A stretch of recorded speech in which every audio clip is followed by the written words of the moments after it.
The Gospel according to Matthew. Once more, Jesus spoke to them in parables, saying, "The kingdom of heaven may be compared to a king who gave a wedding banquet for his son. He sent his slaves to call those who had been invited to the wedding banquet, but they would not come. Again, he sent other slaves, saying, 'Tell those who have been invited, look, I have prepared my dinner. My oxen and my fat calves have been slaughtered, and everything is ready. Come to the wedding banquet.'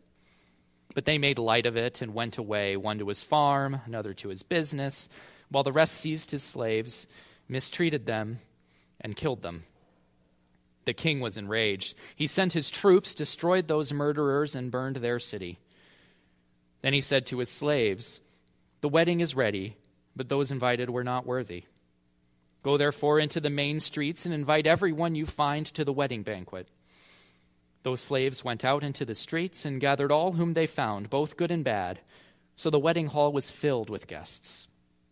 But when the king came in to see the guests, he noticed a man there who was not wearing a wedding robe. And he said to him, 'Friend, how did you get in here without a wedding robe?' And he was speechless. Then the king said to the attendants, 'Bind him hand and foot, and throw him into the outer darkness, where there will be weeping and gnashing of teeth. For many are called, but few are chosen.'" The Gospel of the Lord. Praise to you, O Christ. Please be seated.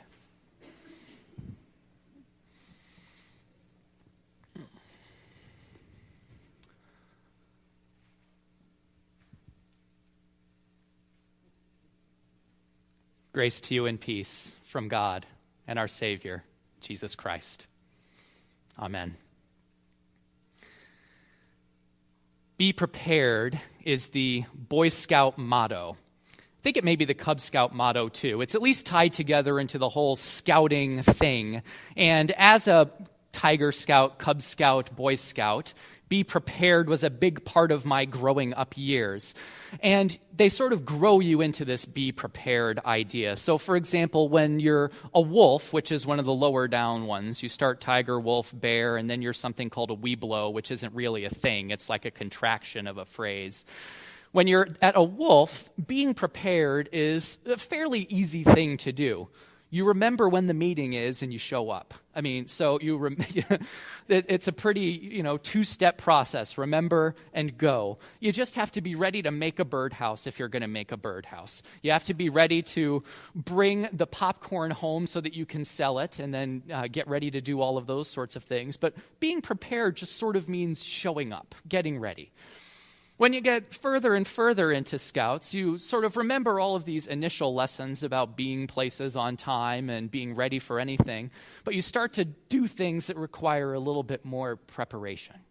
So, for example, if you are in your Boy Scout troop and you are leading the sort of knot tying clinic, you probably should have learned how to tie some knots before you go and teach that clinic. And if you don't learn how to do that beforehand, if you're not prepared, then the whole thing goes up in smoke. It just doesn't work out, and you just have a bunch of boys with strings standing in a circle. It doesn't work. It's no fun. It goes further and further and further. I usually experienced the being prepared the most when I was camping because I got so excited, and I just liked the idea of sort of carrying everything on my back with me. And so you have to figure out what food you're going to eat and how you're going to get it there and how you're going to cook it and where you're going to cook it. You have to think about where you're going to sleep, so you prepare your tent. You look in your sleeping bag to make sure that it's not disgusting and make sure it's all cleaned up before you head out to do that. You have to make sure that all of the extra socks and all of the extra T-shirts and everything you might need are all ready for anything.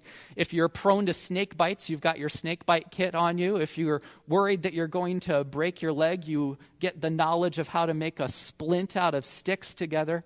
It takes a lot more work to be prepared the further on that you go. This being prepared isn't only about sort of one moment. There's some earlier preparation that goes into it. All those years of being a tiger and a wolf and a bear sort of contribute to how well you can be a tenderfoot or a Life Scout or an Eagle Scout.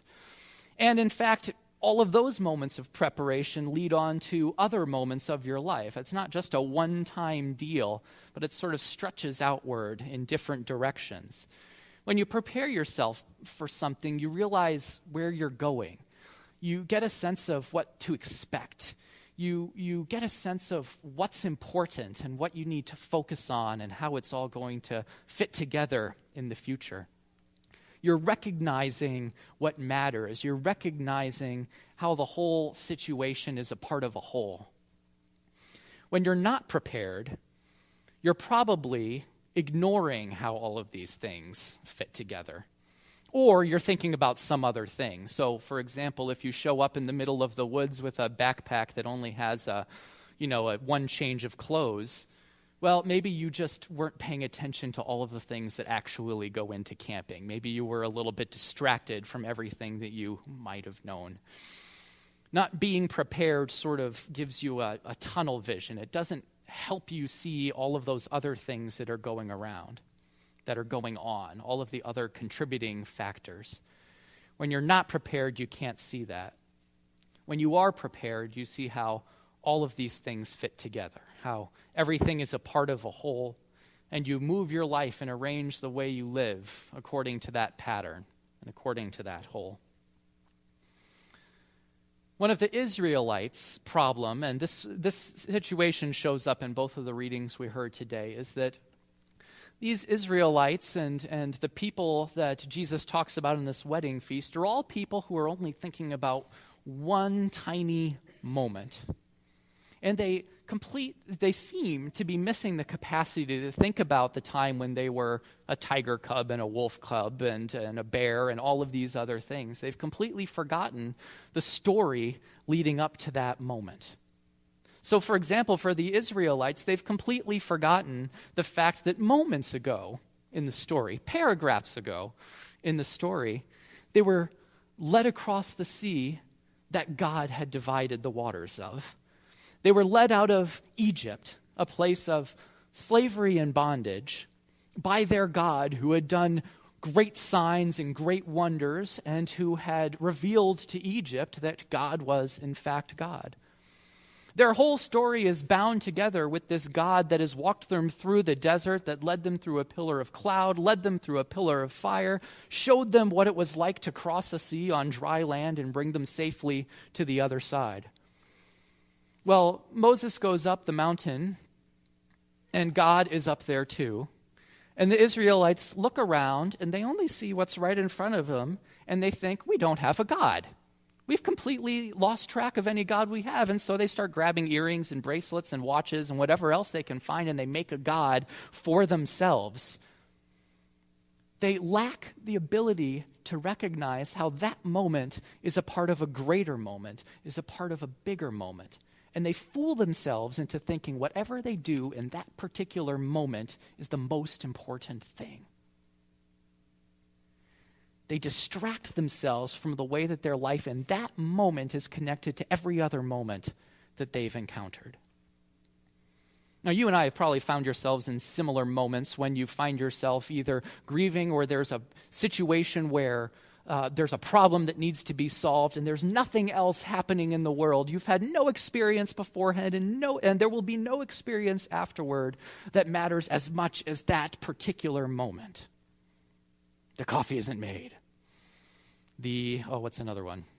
You can probably think of these moments just as well, if not better, than I can. The lawn isn't mowed, and everybody is angry at me. You know, these kinds of things. The salt and pepper isn't out. Where is the butter? These types of things. And we get our tunnel vision, and we can't see anything else in the world. No other moment of hope, no other reminder of grace. It's just that moment right then. In the gospel story, we hear Jesus tells a parable, and of course, Jesus tells these parables to get people's attention. He's standing in front of the Pharisees, and, parables are always, black and white and up and down and, big and small, and, everything is either the very, very worst thing or the very, very best thing. And so here we have another one of those kinds of parables. And Jesus is telling a story about a wedding feast that the king puts on. And, these wedding feasts, these were a big deal.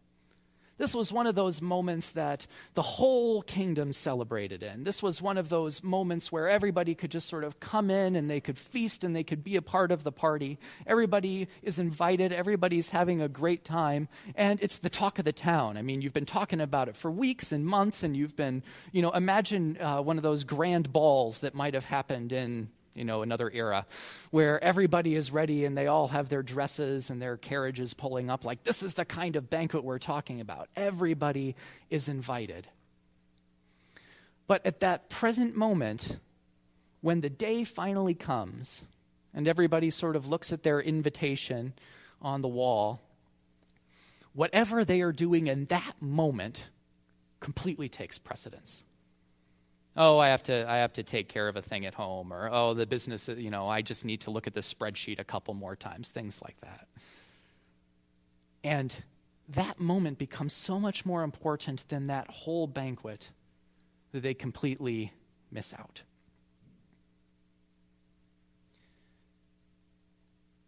They can't see past their present concern, their present moment, to be able to recognize the hole that they're fitting into.